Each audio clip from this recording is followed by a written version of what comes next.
Je suis Alexia Demare et j'aurai l'honneur de présenter tous les jours de 10h à 11h les Cannes techniques. Aujourd'hui, nous avons la chance d'avoir Jeanne Lapoirie, directrice de la photographie, qui va nous parler de l'ensemble de sa carrière. Bonjour Jeanne. Bonjour. Alors Jeanne Lapoirie, vous fêtez vos 30 ans de carrière cette année. Le premier film sur lequel vous avez travaillé en tant que directrice de la photographie a été réalisé par André Téchiné. Il s'agissait du film Les Roseaux Sauvages. Et vous avez depuis réalisé la photographie de nombreux films sélectionnés à Cannes et vous avez été également nommée 3 fois au César de la meilleure photographie. Aujourd'hui, vous présentez 2 films en compétition, Le Retour de Catherine Corsigne et L'été dernier de Catherine Breillat. Pourriez-vous maintenant revenir un petit peu sur votre premier tournage en tant que directrice de la photographie et sur la manière dont vous l'avez appréhendé? Alors, Les Roses Sauvages, effectivement, c'est le premier long métrage que j'ai fait. J'avais 30 ans, en fait. Donc, relativement jeune quand même à cette époque. Et je suis arrivée sur ce film parce que j'étais l'assistante d'Arbogast, que j'ai fait une fin de tournage d'un autre film de Téchiné qui s'appelait J'embrasse pas, où j'ai fait des images Super 8 et du coup il a eu envie de me proposer de faire un peu plus de choses. Donc j'ai fait sur le film d'après, qui était ma saison préférée, tout le cadre de la deuxième caméra, parce que c'était un film entièrement tourné à 2 caméras. Et ensuite, il m'a proposé Les Roseaux Sauvages. Mais bon, tout ça est arrivé quand même très vite. Et à part quelques courts-métrages que j'avais faits à l'époque de l'école, et puis après, pendant ma petite carrière d'assistant, c'était quand même un premier long, quoi. Donc j'étais assez terrorisée. Mais je me suis dit que si Téchiné, qui avait fait, je crois, à l'époque, au moins 12 films, me le proposait, c'est que sûrement j'étais capable de le faire, quoi. Donc j'y suis allée un peu tranquille en me disant, enfin tranquille, ça pas du tout tranquille, mais j'y suis allée en me disant bon, moi je vais essayer de faire la chose la plus simple possible, parce que je me suis dit si je me lance dans des choses compliquées, j'arriverai pas. Et c'était aussi un film à 2 caméras, donc c'était quand même un gros challenge. C'était du Super 16, 2 caméras en Super 16, en plan séquence. Bon, il y avait beaucoup d'extérieur, mais même le fait de tourner en extérieur, avec la lumière qui changeait, il fallait mesurer, changer les diaphes et tout, c'était quand même un gros challenge, quoi. Mais après ça, lui, je pense qu'il a été assez protecteur. Je crois qu'il aimait bien prendre des gens qui n'avaient pas spécialement beaucoup d'expérience. Il l'avait déjà fait sur la Mathioette. Et il le faisait, et je pense qu'il continue à le faire un peu régulièrement avec les comédiens, où il prend souvent des non-comédiens qui mélangent avec des stars. Donc je pense le côté comme ça, qui est un peu débutant, ça lui plaisait aussi. Donc du coup, il m'a quand même aussi un peu aidé. J'étais quand même assez en confiance, quoi. Voilà. Mais c'était... au bout de 15 jours, j'étais épuisée et je me suis dit oulala, mais on a fait que 2 semaines de tournage et il en reste encore beaucoup. Mais en fait, ça s'est bien passé et le film était super. Et en plus, c'est un film qui m'a vraiment... c'est un film qui a eu du succès, qui a été à Cannes à un certain regard, qui a eu effectivement des Césars, qui a été très très bien accueilli par le public. Donc pour moi, ça a été une énorme carte de visite, quoi. C'était vraiment le début et du coup, ça s'est bien lancé, enfin ça a bien continué derrière grâce à ce film, quoi. Puis j'ai appris plein de choses aussi avec lui, une certaine façon de travailler que je reproduis encore un peu maintenant, et voilà. Oui, ça vous a permis un peu de faire vos armes dans des bonnes conditions et très bonnes, très très bonnes conditions. Et dans l'évolution de votre carrière, aujourd'hui, on parle beaucoup des temps de tournage et de pré-production qui se réduisent et des budgets qui diminuent également. Est-ce que vous pouvez nous parler un petit peu des répercussions que cela peut avoir sur l'aspect artistique de votre travail par rapport à vos débuts Moi, je trouve que effectivement, les temps se raccourcissent, mais étonnamment, j'ai l'impression d'avoir de plus en plus de temps à chaque film, en fait. Je pense que c'est beaucoup grâce à l'évolution de la technique, hein, le numérique, tout ce qui s'est passé autour de la lumière, tout ce qui est les nouveaux projecteurs et tout ça. Donc j'ai pas du tout le sentiment qu'on a moins de temps qu'avant. Pour moi, j'avais l'impression qu'on finissait les journées à une époque en se disant bon bah il y a 1 ou 2 plans qu'on n'a pas eu le temps de faire et que maintenant on les termine 1 heure en avance en se disant ah bah tiens qu'est-ce qu'on pourrait faire en plus, est-ce qu'on fait pas des retakes de la veille parce il y a des choses qui nous ont pas plu, ou est-ce qu'on remet des scènes qu'on a coupées. J'ai pas du tout la sensation d'avoir moins de temps qu'avant en fait. Oui, finalement, le passage de la pellicule au numérique, les évolutions technologiques, ça a plutôt été favorable pour vous, pour l'aspect artistique de votre travail. Moi, ça a été hyper favorable. En fait, j'ai adoré passer au numérique. Enfin, franchement, j'ai freiné des cas de fer le maximum de temps possible. Je voyais tout le monde qui faisait du numérique et je me disais, oh là là, franchement, c'est pas terrible, j'ai pas du tout envie d'y aller. Et puis à un moment donné, l'Alexa est sortie, là j'ai vu des essais et je me suis dit, bon quand même, franchement là c'est bien. Le résultat, il est vraiment comparable à du 35. Donc je me suis dit, là faut que tu t'y intéresses un peu parce que sinon ça va être problématique à un moment donné, tu vas te retrouver. Donc, et puis après on m'a proposé un film et en fait comme c'est quand même un peu les productions qui poussaient au numérique parce que ça leur coûtait moins cher. Et, donc j'ai fait un premier long métrage qui était le film de Despalières, là, Michael Colas, en numérique. Et en fait, franchement, j'ai trouvé ça super. Je me suis dit, wow, pour moi, c'était tout d'un coup une grande liberté, déjà de voir l'image sur le plateau, de ne pas avoir l'angoisse de est-ce qu'il va y avoir quelque chose sur la pellicule. Et donc de pouvoir prendre plus de risques parce que comme on voit, on sait ce qu'on peut faire. Et puis la rapidité au tournage. Moi j'aime bien jouer beaucoup avec la lumière du jour, le soleil, les conditions climatiques qui changent.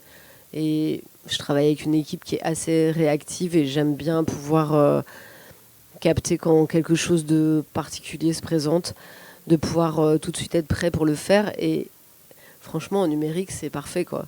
Tout le monde est, on est plus rapide, c'est sûr, quoi. Donc on arrive à capter des choses qu'on ne pouvait pas capter avant. S'il y a une fausse teinte, moi je travaille, je fais mes changements de diaph moi-même tout le temps, donc s'il y a une fausse teinte, je l'intègre. Pour moi, ça a été une énorme liberté, quoi. Et puis je trouve que le résultat était bien, en fait. Au début, quand on est passé au numérique, on a fait beaucoup d'essais comparatifs 35 numériques pour essayer de rapprocher le numérique du 35.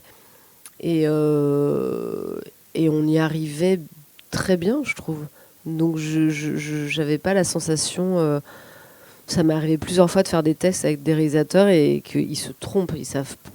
Plus personne ne sait quel est le bout de rush en 35 et le bout de rush en numérique. Donc je pense que bien traité, on arrivait à des choses quand même très performantes, quoi. Moi, j'ai pas du tout eu de regrets avec la pellicule, en fait.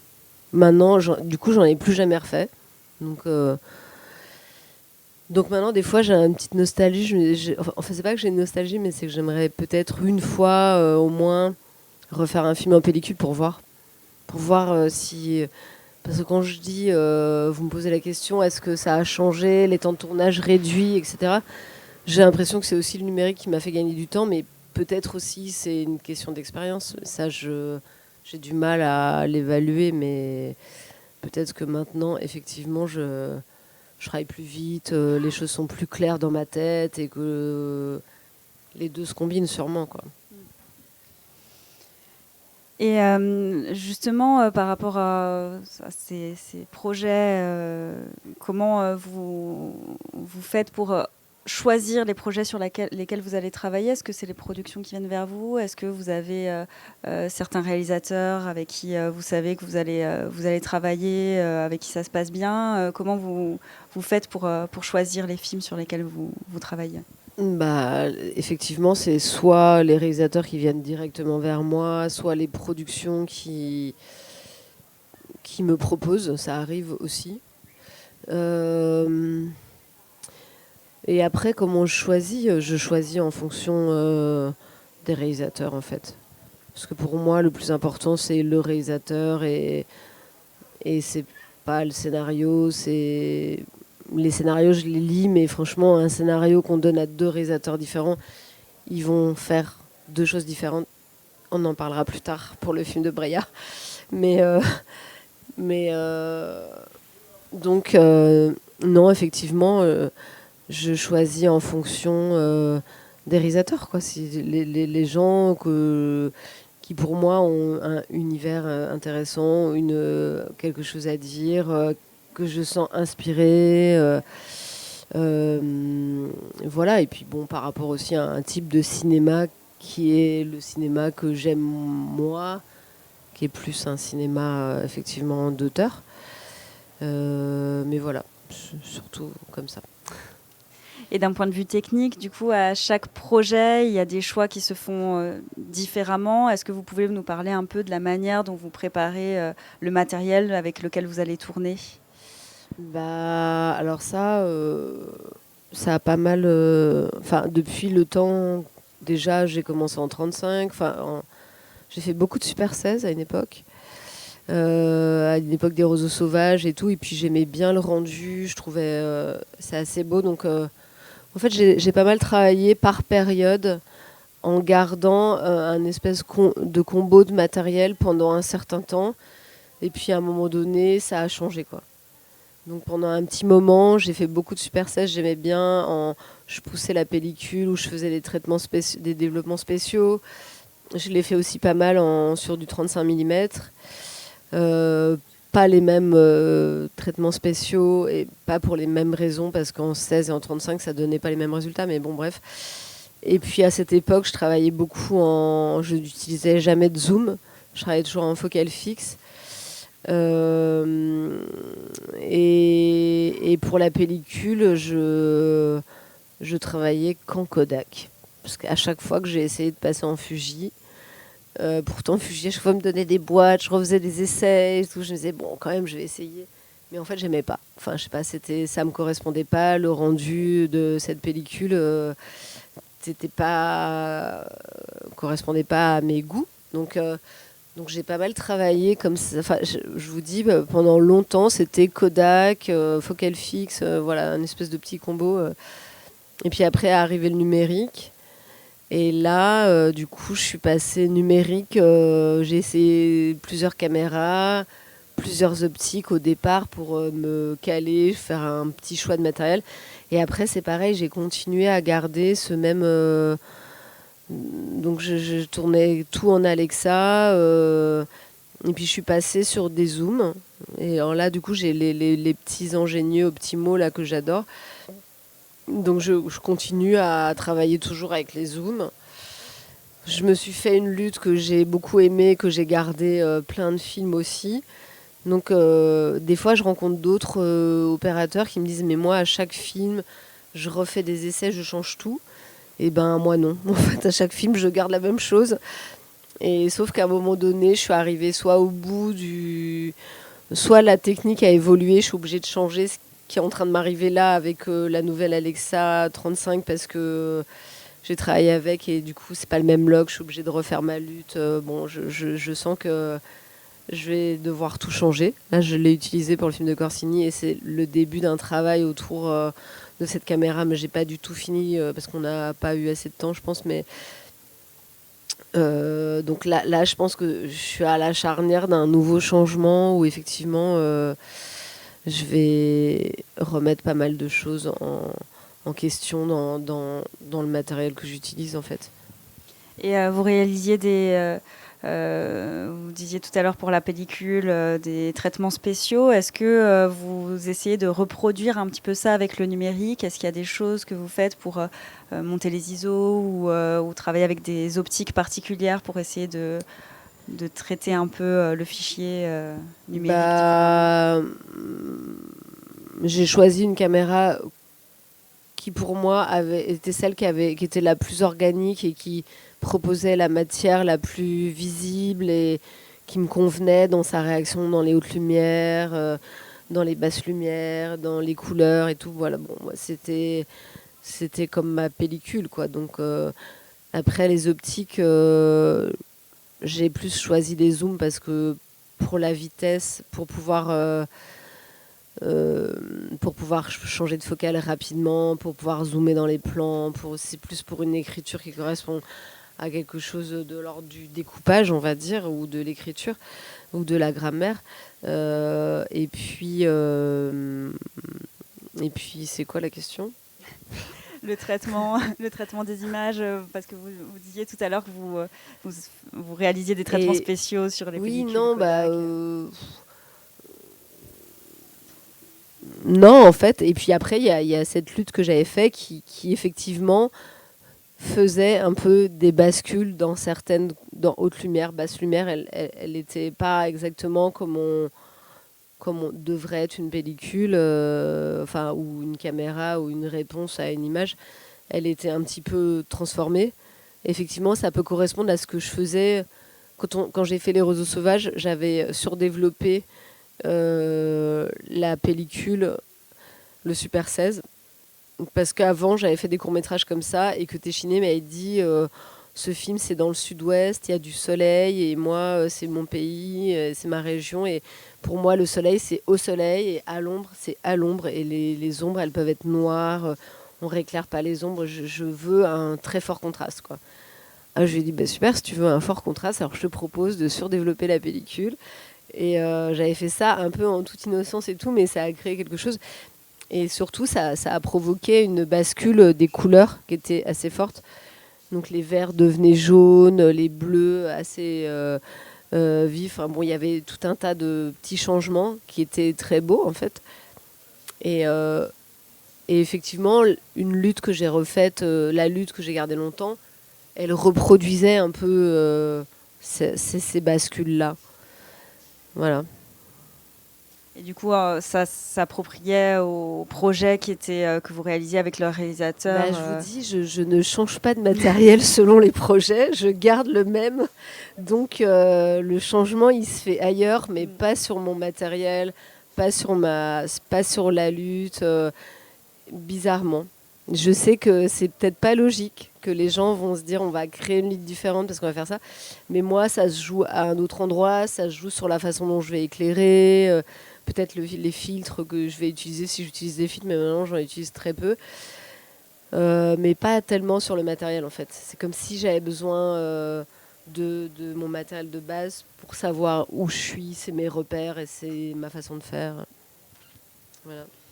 Et pour rester dans des questions un peu d'ordre technique, vous avez travaillé sur des films d'auteurs qui utilisaient parfois les VFX, qui avaient parfois recours aux VFX, notamment 120 battements par minute de Robin Campillon, et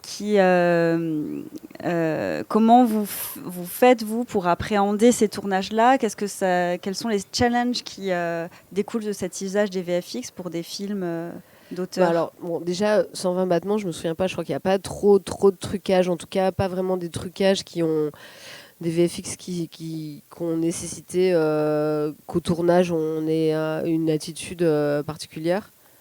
Il y en avait eu pas mal sur le film de Verhoeven, sur Benedetta, où là, on a vraiment tourné des séquences en trois morceaux, quoi. C'est-à-dire des morceaux en fond vert, des morceaux dans des décors réels et des morceaux sur des décors de studio. Donc là, je crois que c'est le tournage le plus compliqué que j'ai fait. Et puis là, sur le dernier film de Campillo là, qui va sortir le 31 mai, là, qui s'appelle L'île rouge, on a toute une partie qui reproduit, qui met en scène les livres de Fantomette. Et donc ils voulaient le faire sur maquette, en fait. Et donc on a fait fabriquer des maquettes de décors qu'on a filmées. Puis on a filmé la jeune fille qui jouait Fantomette sur fond vert et ils ont incrusté tout. Et là c'était pas mal de... Enfin, ça nous a demandé tournage maquette. Enfin, c'était pas mal de réflexion pour que les choses correspondent et c'était assez sympa à faire. Franchement, c'était pas mal. En plus, après, ils ont rajouté aussi, après, en VFX, d'autres ciels qu'on n'avait pas spécialement nous.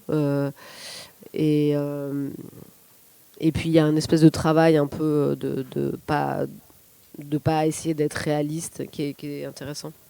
Donc, voilà. Mais bon, les VFX, en fait, je trouve que quand c'est bien préparé, c'est pas tellement de contraintes. Enfin, je trouve que c'est un peu pénible les fonds verts parce que franchement, ça envoie du vert partout, on voit rien de ce qu'on fait, les comédiens ne savent pas ce qu'ils jouent, donc c'est pas hyper agréable. Moi, je suis pas du tout fan.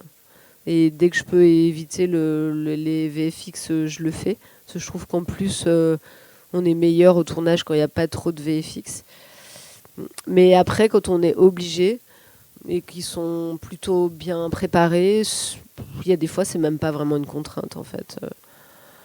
Sur la fracture, ils avaient rajouté, on avait tourné dans une rue qui n'était pas une rue en fait, donc ils devaient créer les fonds de rue. Bah, dans un sens, on a mis quelques fonds verts et dans l'autre sens, rien. Et en fait, on a tourné comme normal. Et il y a des fois, je trouve que certains tournages de VFX peuvent être assez tranquilles, en fait. Ça dépend. Oui, après, c'est un travail au niveau de la préparation qui doit être assez Ouais, voilà. bien réglé pour pouvoir, une fois sur le tournage, que les équipes Exactement. C'est s'accordent. plus en prépa qu'il faut bien organiser la chose, quoi. Ouais. Mm. Et si on peut revenir un peu sur les 2 films que vous présentez à Cannes cette année. Donc, L'été dernier de Catherine Breillat est inspiré du film Dronning, j'espère que Alors, je saurais je même le pas le prononce dire bien, non plus. de May El Touki. Et Qui est un film de quel pays déjà? Vous l'avez marqué? De quel pays? May El Touki. Non, Danois. Danois, voilà ça. C'est un film danois. Et est-ce que, dans quelle mesure est-ce que ce film a été une référence pour vous ou pas? Donc, alors en fait, l'été dernier de Breillat, donc effectivement, c'est un film de commande qui a été proposé à Catherine Breillat par Saïd Ben Saïd, le producteur, qui avait vu ce film danois, qui est un film qui est jamais sorti en France, mais qui a eu pas mal de succès au Danemark et qui a eu l'équivalent des plusieurs Césars, voilà. Et je crois je crois que le projet lui avait plu. Il l'a proposé à Catherine et en fait on l'a jamais. Je pense que Bréa a dû le voir quand même, mais moi je voulais pas le voir. Je voulais pas le voir, je voulais pas être influencée par ce qui avait déjà été fait et me dire à chaque fois que je vais vouloir faire une scène, je vais repenser au film et je vais vouloir. Enfin, donc du coup je l'ai pas vu. Donc j'ai fait comme si il n'existait pas et je l'ai vu. Après même avoir fini d'étalonner le film et tout, je l'ai vu très tard en fait. Mais c'est pour ça tout à l'heure je parlais de scénario de réalisateur. Et en fait je l'ai vu parce que Catherine Breillat m'a dit mais faut que tu le regardes. Et elle me dit mais tu sais en fait j'ai recopié le scénario. J'ai vraiment rien changé. Les dialogues, tu vas voir, c'est les mêmes. Et bon, j'ai coupé. Bon, c'est pas exactement vrai. Elle a coupé quelques scènes parce que c'est un peu plus long. Elle a réduit pour aller droit à l'essentiel. Et elle a changé quelques dialogues, mais vraiment très peu. Donc effectivement, il y a plein de séquences où c'est exactement les mêmes dialogues, mais le film raconte tellement. Les 2 films sont tellement opposés. C'est quand même assez fou. C'est un exercice, je pense que. C'est un bon exercice de style pour des étudiants réalisateurs. Je vais prendre les 2 scénarios et de voir les 2 films et à quel point ils sont différents. Donc voilà, c'est juste ça que je voulais dire tout à l'heure. Donc effectivement, sur un même scénario, je pense qu'un réalisateur, 2 réalisateurs différents peuvent faire. Là, c'est assez flagrant, quoi. Il y a vraiment c'est un monde entre les 2 films. Et comment vous avez préparé le projet? Est-ce qu'il y avait Et donc, des directions? c'est un tout petit film qui s'est fait, je crois, en 5 semaines de tournage, donc très court, avec 2 millions d'euros, donc très petit budget. Ils avaient voulu le tourner 1 an plus tôt, mais ils n'avaient pas eu le financement. Donc ça s'est reporté, et puis changer d'acteur. Moi, j'ai fait très peu de prépa parce qu'en fait, j'étais en tournage avant et comme ils n'avaient pas beaucoup d'argent, ils voulaient pas trop faire de prépa. Mais en même temps, c'est un film très simple qui est quasiment dans un décor unique. Et puis en plus, Catherine tourne avec... elle découpe quand même relativement peu. Et elle va assez à l'essentiel. Donc c'était un tournage rapide en fait. Il n'y avait pas beaucoup de plans à faire. On s'est concentré sur les scènes qui pour elle étaient importantes. Donc j'ai pris mon petit combo de matériel habituel. et, et j'y suis allée quoi. Et après, c'était plus... de toute façon, moi, ça se passe plus sur le plateau. Ma façon de travailler, c'est plus une interaction avec un réalisateur. Bon, évidemment, un peu en prépa. Je l'avais vu quand même, on avait discuté. Elle m'avait donné quelques références, etc. Mais, et puis j'avais vu presque tous ses films depuis longtemps, que j'aime beaucoup. Donc j'étais déjà hyper contente de tourner avec elle. Mais voilà, après, ça s'est joué sur le plateau, comment on s'entend, comment on gère les choses. Mais bon, c'est un film simple. Hein. C'est un film simple, mais très beau. Oui, et puis le temps de préparation aussi, certainement que avec l'expérience, ça vous permet de vous concentrer vraiment sur le tournage et et vu que vous travaillez souvent avec le même matériel, vous connaissez déjà bien vos outils et ça permet plus de liberté au moment du tournage, même si les temps de préparation sont plus réduits. Oui, exactement. Et puis pareil pour l'équipe, je travaille souvent, quasiment tout le temps avec la même équipe, donc on se connaît bien, donc les choses vont vite, on n'a pas besoin de se parler beaucoup. Donc ça laisse beaucoup de place au dialogue avec le metteur en scène en fait. Donc non, là franchement c'était hyper agréable, on s'est très très bien entendu et voilà. Et sur le film, on est très content que le film soit à Cannes aussi. Oui.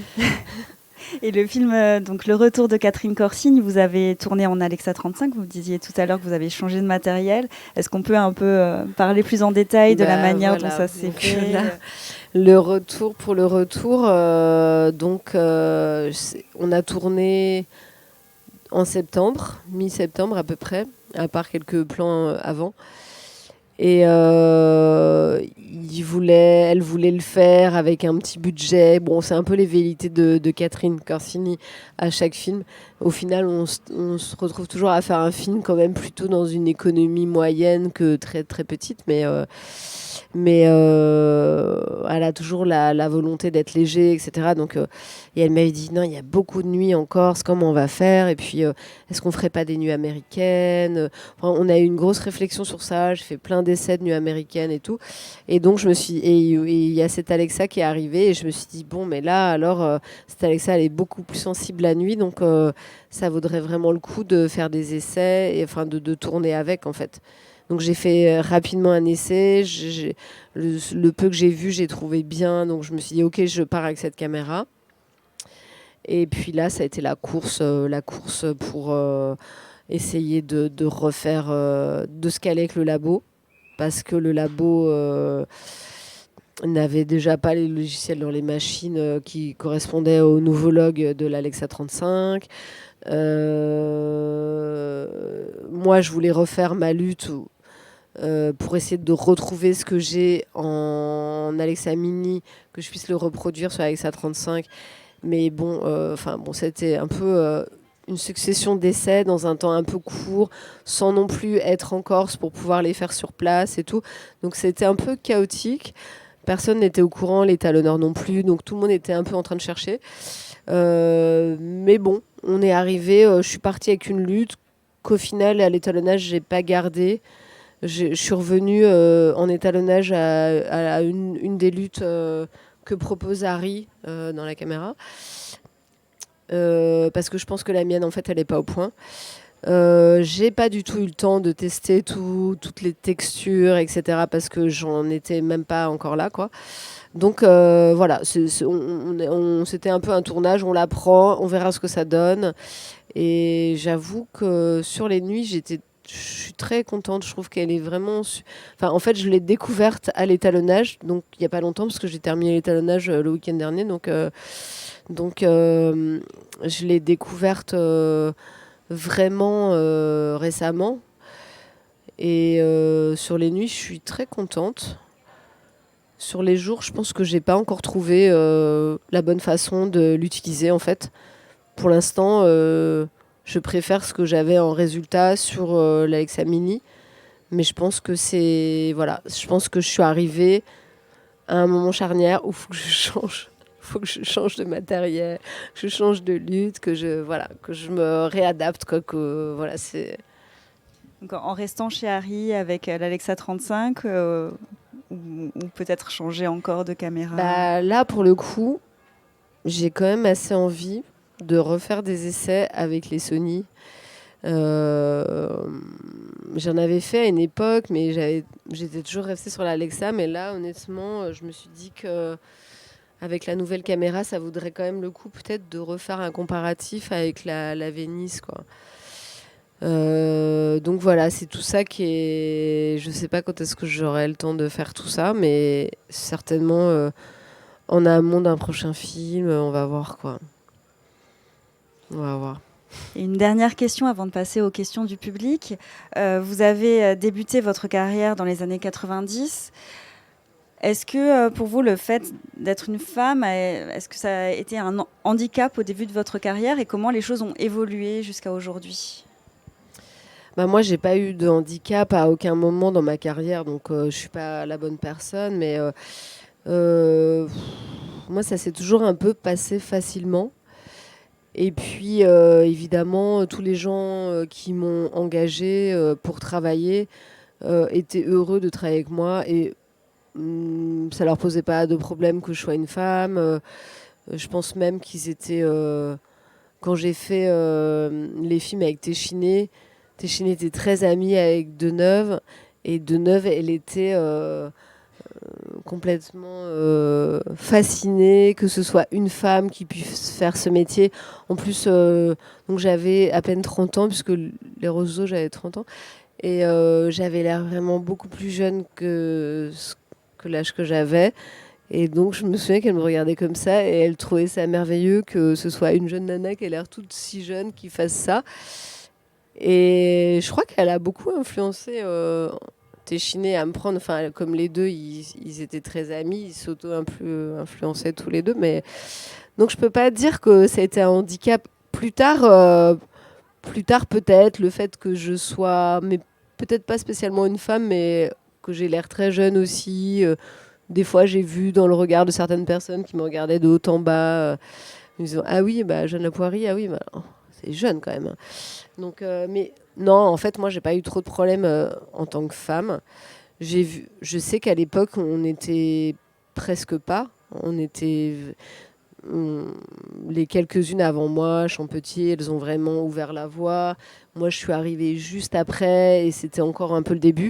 Et il n'y avait pas beaucoup de femmes sur les plateaux. Il commençait à y en avoir un peu en assistant de caméra, mais pas tellement. À plein de postes, il n'y en avait pas du tout. À la régie, il n'y en avait pas. Et je trouve que maintenant, il y en a partout, quoi. La régie, moi, ça fait plusieurs films que je fais. Le film de Catherine Corsini, on est 65% de femmes dans l'équipe. Donc, on est plus que le 50-50. Et là, ça fait plusieurs fois où je fais des tournages où il y a autant de femmes, voire peut-être plus. Donc, et on voit surtout dans toutes les... Voilà, en régie beaucoup, en mise en scène énormément. Maintenant, ça arrive plus que je fasse un film où il n'y ait pas des femmes électrodes, des femmes machinotes dans l'équipe. Donc, pour moi, c'est à tous les postes. Donc, je trouve qu'en tout cas, il y a une énorme évolution. C'est pas terminé. Je pense qu'il y a encore certaines personnes qui peuvent être peut-être réticents. Je trouve que on sent plus de réticence dans le film, dans le milieu du film grand public, avec beaucoup d'argent, où pour moi, ils sont restés un petit peu plus en arrière en termes de mentalité, que dans le cinéma d'auteur, où c'est quand même, franchement, j'ai l'impression que enfin que ça se pose plus. Moi après je me suis jamais trop posé ces questions. Je me disais que, enfin je sais pas, je trouve que on juge pas les personnes parce que ce sont des hommes ou des femmes, c'est surtout pour leur caractère, leur personnalité, ce qu'ils ont à dire, comment, enfin voilà donc et enfin voilà, moi j'ai toujours un peu vécu les choses comme ça, donc peut-être aussi je renvoyais une image où il n'y avait pas de, je me suis pas dit oh là là je suis une femme, je vais moins travailler bien qu'un homme quoi. Le seul moment où j'ai eu cette sensation, c'était quand j'étais à Louis Lumière, où je me souviens, on était sur une classe de 24, on était 4 ou 6, je sais plus, enfin on n'était pas nombreuses. Et dès qu'un prof sortait une caméra, il y avait tous les mecs qui se précipitaient dessus. Et en tant que fille, moi j'attendais, je disais bon, quand ils auront fini de regarder, j'irai voir. Et voilà, il y avait un petit truc comme ça, mais bon, franchement, je sais pas. Enfin, en tout cas, moi, je suis super optimiste. Je me dis que quand même, ça change. Effectivement, ça change jamais assez vite. Il y a toujours des gens qui restent, mais bon, quand même, ça change, quoi. Oui, au final, le début de carrière, c'est plus votre jeune âge qui a été... Bah moi, ça avait plus, c'était ça. Mon jeune âge, le look que j'avais, qui paraissait jeune. J'essayais de pas avoir l'air trop jeune. C'était plus ça. Plus que le fait d'être une femme, quoi. Merci beaucoup. On va passer aux questions du public. On a peut-être également des questions qui vont venir en ligne.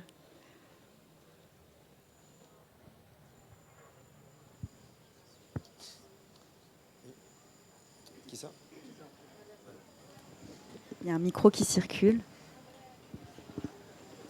Bonjour, félicitations, et je voulais vous demander si vous considéreriez travailler pour une série télé en France. Bah, j'en ai jamais fait, mais là, je viens d'en accepter une pour le début de l'année prochaine. Avec un réalisateur qui m'a dit bah, je t'appelle parce que j'ai jamais fait de série télé et toi non plus, donc je me suis dit que ce serait bien. Donc oui, mais pas trop long, quoi. Je trouve que c'est souvent long. Enfin, disons qu'il y a pas mal de... Enfin, là, par exemple, j'ai accepté de faire qu'une moitié. Parce que 4 mois de tournage, je trouve ça long. Mais sinon, oui.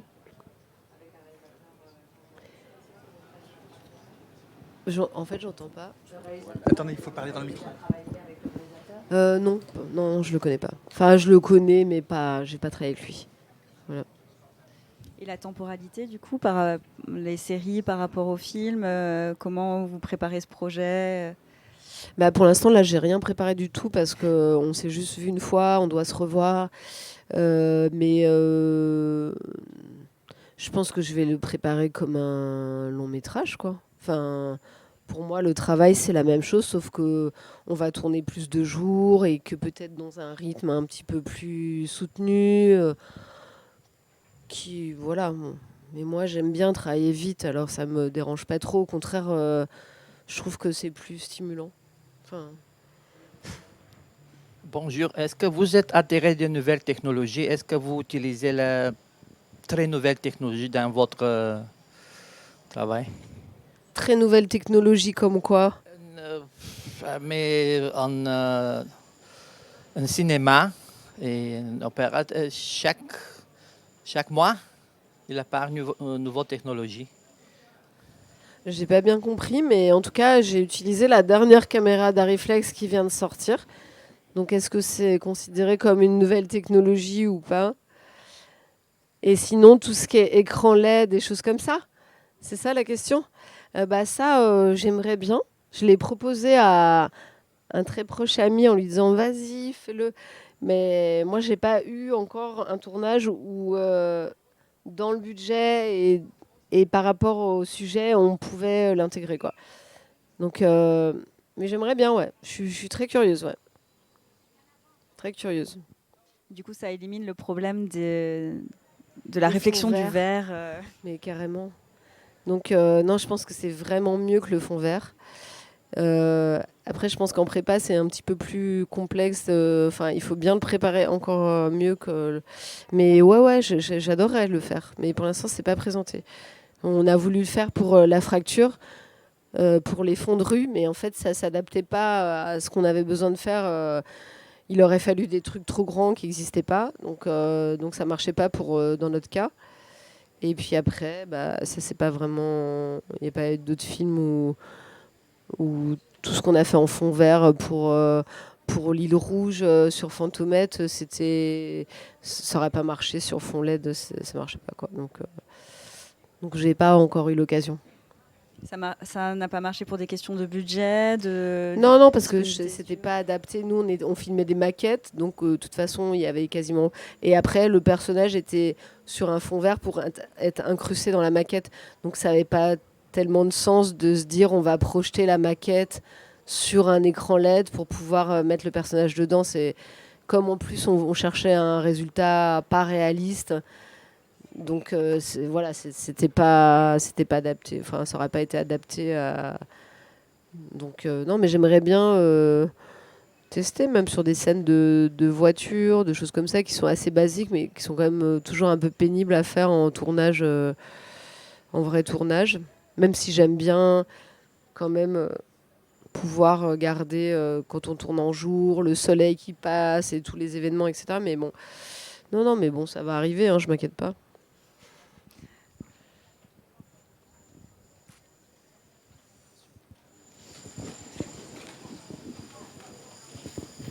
Bonjour, merci beaucoup. Qu'est-ce qui vous a donné envie d'aller vers la photo et en particulier vers la photo pour le cinéma à l'origine? Alors ça a été la décision a été faite très rapidement. Enfin, en fait, je savais pas du tout ce que je voulais faire l'année du bac et mes parents m'ont dit mais tu vas faire quoi? Et quelqu'un a dit et pourquoi pas du cinéma? Donc et là j'ai vu il y avait 2 écoles et en fait direct je suis allée vers l'image parce que je me sentais pas de faire de la mise en scène parce que j'ai un père qui est peintre et j'ai vécu beaucoup entourée enfin, de tableaux, musées, artistes, mais plus centrés sur l'image. Donc j'avais déjà une grosse... enfin, comment dire, j'étais un peu baignée là-dedans, quoi. Donc pour moi, l'image, c'était quand même le truc le plus simple, la chose la plus facile. Et la mise en scène, ça m'intéressait pas. Et donc, voilà, non, ça a été une évidence. C'était... je vais faire de l'image. Pas trop hésiter, quoi.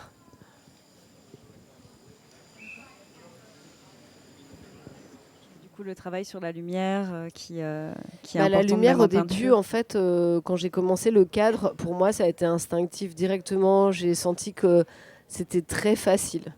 J'avais l'impression que là où c'était difficile, c'était la lumière.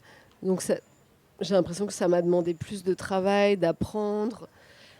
Et je me suis concentrée là-dessus.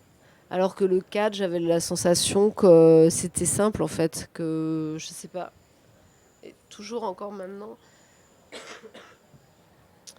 je pense que j'ai plus de facilité sur le cadre. Mais en fait, je préfère la lumière. Enfin, j'aime les deux, mais... D'ailleurs, nous avons une question sur l'éclairage, une question en ligne. Si quelqu'un a une petite bouteille d'eau ou un petit verre d'eau. Donc, les nouveaux types d'éclairage LED ont apporté quel type de nouveautés créatives dans l'éclairage d'une scène réelle? Alors, redites. Les nouveaux types oui. d'éclairage LED ont apporté quel type de nouveautés créatives dans l'éclairage d'une scène réelle? En tout cas, les LED, je peux dire, merci beaucoup, que c'est super. J'adore. Non, mais franchement, ça a changé, mais du tout au tout, quoi. À l'époque, on met un projecteur, on le branche, c'est long, c'est pas la bonne couleur, c'est pas la bonne densité, c'est assez dur comme lumière. Donc là, tout d'un coup, on arrive en LED, on a la tablette.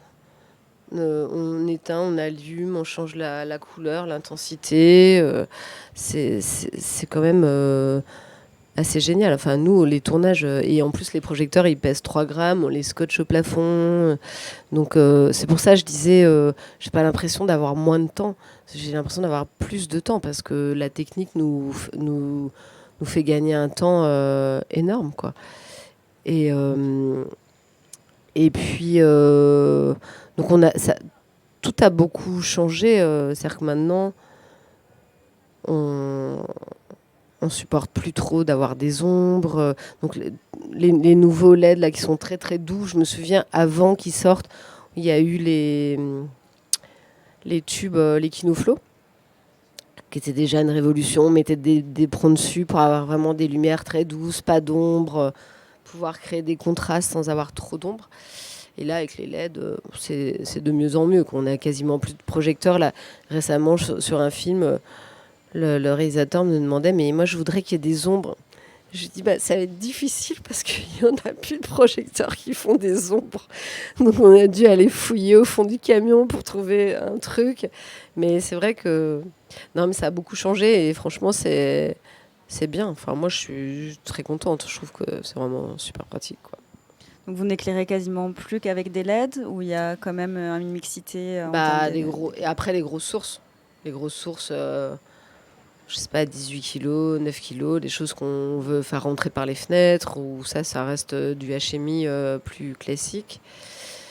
Mais ouais, sinon, le tungstène, on n'utilise plus.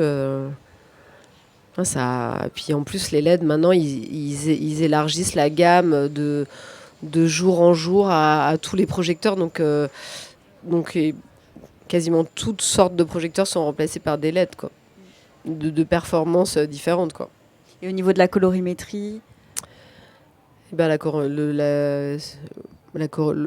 niveau de la colorimétrie, on peut choisir ce qu'on veut. Donc et le fait que tout soit sur une tablette et tout, c'est quand même hyper pratique. On en met un peu, enfin on peut en mettre un peu plus, les allumer, les éteindre comme si on était sur une scène de théâtre avec une console, quoi. Donc c'est quand même génial. Ça et puis non franchement. Et la colorimétrie, oui, je sais pas, je sais que mon chef électro, lui, l'en choisit certains en disant qu'il y en a qui sont mieux équilibrés que d'autres. J'avoue que je le laisse faire. Moi, je vois ce que je vois sur l'écran et ça se passe bien. Et j'ai pas trop de problèmes. Mais non, c'est une énorme liberté. Hein. Mais jamais. Pourquoi ? Beaucoup de directeurs de la photo basculent de temps en temps. Non, mais on me pose souvent la question, mais en fait, moi, depuis le début, j'ai dit que j'ai pas quelque chose à raconter. Je pourrais à la limite réaliser peut-être des épisodes d'une série ou des choses comme ça, où c'est un peu plus technique, où il y a... Mais réaliser moi-même un film, je saurais pas quoi choisir comme sujet, quoi raconter. Mon fils, il me dit, mais c'est pas grave, on sait toujours, tu trouveras toujours un sujet. Je lui dis, oui, mais bon, j'ai pas envie, je suis très bien chef opératrice, ça me va très bien, quoi. Je préfère ça me va très bien de me plonger dans l'univers de quelqu'un d'autre.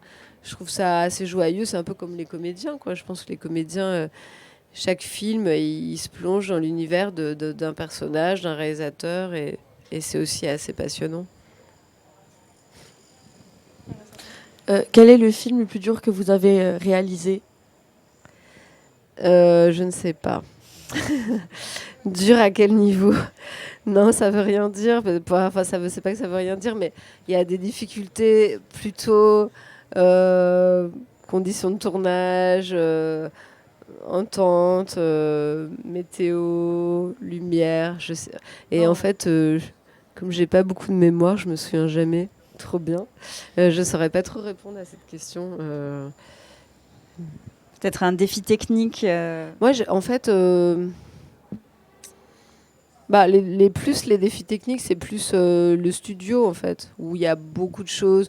On part de rien, on part du noir, il faut tout créer. Et à la fois, c'est assez passionnant parce que c'est beaucoup de travail. Mais là, je viens d'en faire un comme ça où vraiment c'était énorme. On a déballé beaucoup de lumière. Mais à la fois, j'aime aussi beaucoup jouer avec la lumière du jour, en fait. Je trouve que c'est un challenge presque plus grand, enfin de savoir capter les bons moments. Mais j'aime les deux, hein, mais bon, voilà. J'ai fait pas mal de films en studio, j'ai bien aimé tourner aussi. Enfin en studio ou faux studio. Mais voilà. Pardon. Pour aller à l'inverse, le film que vous avez préféré faire? Bah c'est pareil, je ne saurais pas dire. C'est toujours un peu les questions auxquelles j'ai du mal à répondre. Quel est votre réalisateur préféré? Qui vous influencez? Votre chef opérateur préféré? Votre film préféré ou détesté? Enfin, dans ma carrière, je suis pas bonne pour répondre ça.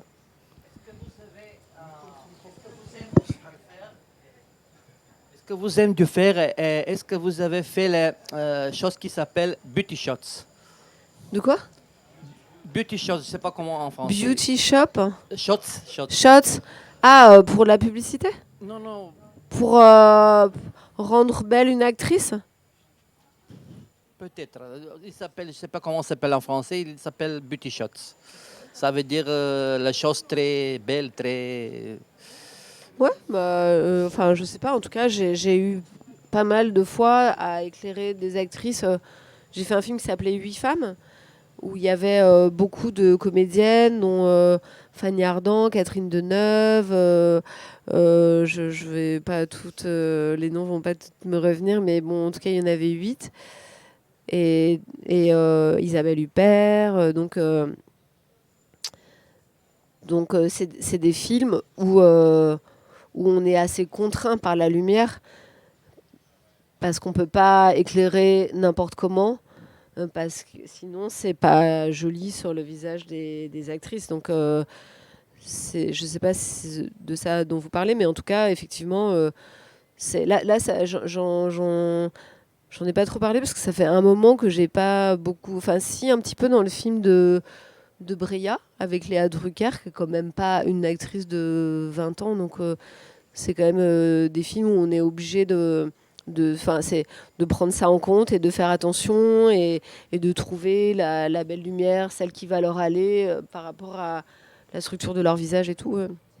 Et avec mon chef électro, on est très attentif. Je sais que souvent, on a une bonne relation avec les comédiennes parce qu'elles voient qu'on s'occupe... qu'on fait attention, qu'on s'occupe bien d'elle. Donc je sais pas si c'est ça dont vous parlez, mais...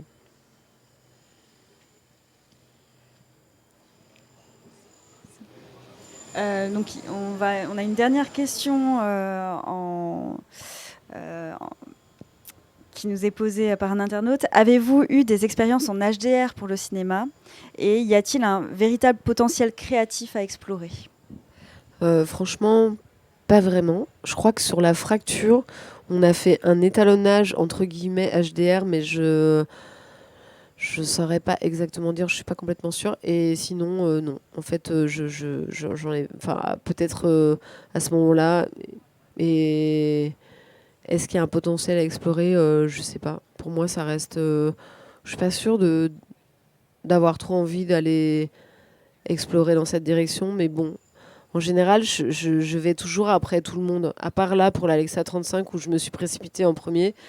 D'habitude, j'attends que tout le monde y aille avant moi pour voir ce que ça donne et j'y vais ensuite. Donc le HDR, je me suis pas trop penchée sur... comme quand je suis passée au numérique, j'ai attendu vraiment le dernier moment. Là, le HDR, je me suis pas trop penchée dessus. Et voilà, mais sûrement, peut-être, il faut demander à d'autres opérateurs. Merci beaucoup, Jeanne Lapoirie, d'avoir répondu à nos questions. Merci rien, à vous. Moi.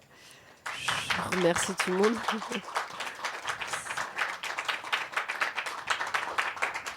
Et nous nous retrouvons demain pour les Cannes techniques. Nous accueillerons Antoine Simkin qui nous parlera de la solution Archiflix développée par Digifilm. Merci à vous. Merci. Bonne journée.